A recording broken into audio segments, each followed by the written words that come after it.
গীতায় ভগবান শ্রীকৃষ্ণ তিনটি সুখের কথা বলেছিলেন। কি সেই সুখ জানেন? প্রথম সুখ হলো তামসিক সুখ। এই সুখের মানুষরা অলস প্রকৃতির হয়। এরা খুব ঘুমোতে ভালোবাসে, দেরি করে ঘুম থেকে উঠতে ভালোবাসে। তামসিক প্রকৃতির মানুষ কুঁড়ে ও অলস হয়। অলসতার জন্য এরা জীবনে কোনো কিছু করতে পারে না। দ্বিতীয় রাজসিক প্রকৃতির সুখ। এই সুখের মানুষরা ধন দৌলত, টাকা পয়সা, বাড়ি গাড়ি, ব্যবসা, উচ্চপদস্থ চাকরি এরা ভালোবাসে।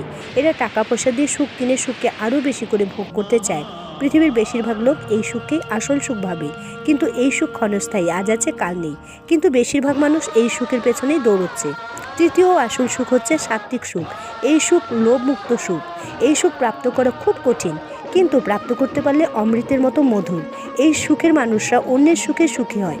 এরা ঈর্ষাপরায়ণ হয় না, এদের মনে লোভ থাকে না। এরা অন্যকে সাহায্য করতে পারলে খুশি হয়।